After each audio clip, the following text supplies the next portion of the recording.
आज के क्लासेस में हम लोग डिस्कस करेंगे continuity of two variable. Means दो वेरिएबल फंक्शंस को जो हमने पढ़ा था उसमें से उसका कंटिन्यूटी कैसे फाइंड आउट करेंगे टू वेरिएबल फंक्शंस का। तो चलिए डिस्कस करते हैं थोड़ा सा कंटिन्यूटी को कि इफ़ फंक्शन, मान लीजिए हमारे पास कोई फंक्शन इस प्रकार से है। इफ़ अ फंक्शन, हम लोग यू सपोज कर लेते हैं, कोई फंक्शन यू इस प्रकार से है, टू वेरिएबल फंक्शन होगा। वो इस प्रकार से है कि x और y जो हमारा है टू वेरिएबल फंक्शन हो और वहाँ x और y हमारा क्या है, वेरिएबल है। तो इसको हम कंटिन्यूअस कब कहेंगे कि ये कंटिन्यूटी को फॉलो कर रहा है। तो is said to be, means हमारा ये फंक्शन है उसे हम लोग कंटिन्यूटी उस समय कहेंगे is said to be continuous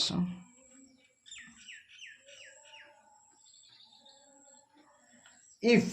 एक कंडीशन होना चाहिए कंटिन्यूअस कि at point A comma B of its domain.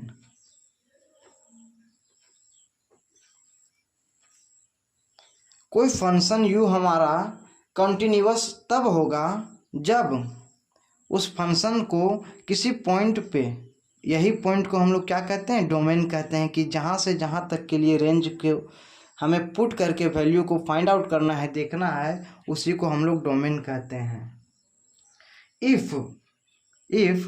कब, इस डोमेन का यूज हम लोग कब करेंगे, इफ़ हमारा लिमिट जो है simultaneous limit x comma Y वो टेंस करेगा किसको, a कॉमा बी को, और हमारा फंक्शन जो है वो two variable function of x comma Y होगा। इस प्रकार से हो कि इसका इस लिमिट का जो वैल्यू हो वो हमें क्या देगा, x के जगह पे हम a पुट करेंगे और y के जगह पे b, तो हमारा फाइनल आंसर इसमें से जो बन के आएगा वो fa इंटू बी होगा। तो अगर हमारा लिमिट इस प्रकार से रहता है तो हम लोग कह सकते हैं कि हमारा ये फंक्शन कंटिन्यूअस होगा, लेकिन उसके लिए एक कंडीशन यह है। तो चलिए पहले नोट कर लेते हैं कि 10 फंक्शन जो हमारा है एक्स वाई इज कंटिन्यूअस, वो कंटिन्यूअस होगा at the point A B point पर हमारा फंक्शन एफ एक्स वाई जो है वो कंटिन्यूअस होगा कब, if for given every epsilon greater than zero. Means प्रत्येक एप्सिलॉन जो कि क्या होना चाहिए, greater than zero, for there exists, कब, जब डेल्टा भी हमारा क्या हो, ग्रेटर देन जीरो हो, और दोनों इस प्रकार से हो सच डैट, जब ये होगा तो हमारा फंक्शन क्या होगा कि जो है फंक्शन ऑफ हमारा जो लिमिट का फंक्शन जिसमें हमने पुट करा था वो फंक्शन और माइनस उसका जो लिमिट हमारे पास आया था वो function of A comma B. Means जो फंक्शन में हमने लिमिट को लगाया और जो फंक्शन का लिमिट हमारे पास वैल्यू आया तो उसको अगर लेस करते हैं और उसका मॉड्यूलस हमेशा क्या होना चाहिए, less than epsilon. Means epsilon जो हमने सपोज किया था जीरो से ग्रेटर हो उससे छोटा होना चाहिए, ठीक है। वेयर या फिर व्हेन एवर, कब हमारा x माइनस ए, ये जो लिमिट हमने x टेंस टू ए करा है, तो अगर x में से इस लिमिट को लेस करते हैं तो हमारा क्या डेल्टा से लेस देन होना चाहिए, और y माइनस बी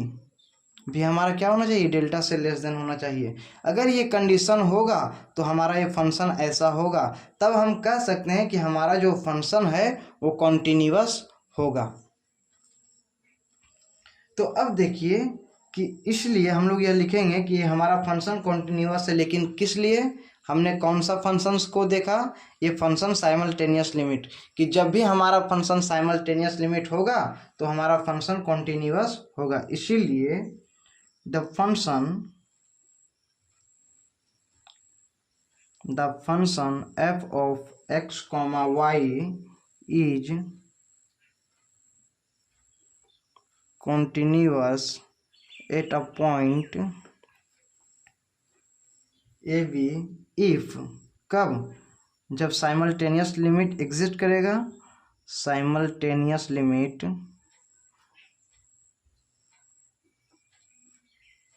एग्जिस्ट, जब हमारा साइमल्टेनियस लिमिट एग्जिस्ट करेगा तब हमारा फंक्शन क्या होगा, कॉन्टिन्यूअस होगा and is equal to the function, and is equal to the function, किस फंक्शन के बारे, functional value F of A comma B. Means जब भी हमारा फंक्शंस का वैल्यू ए और बी हो तो उस फंक्शंस पे हमारा टू वेरिएबल फंक्शन कॉन्टिन्यूअस एक ही शर्त पे होगा, जब वो हमारा साइमल्टेनियस लिमिट एग्जिस्ट करेगा तो।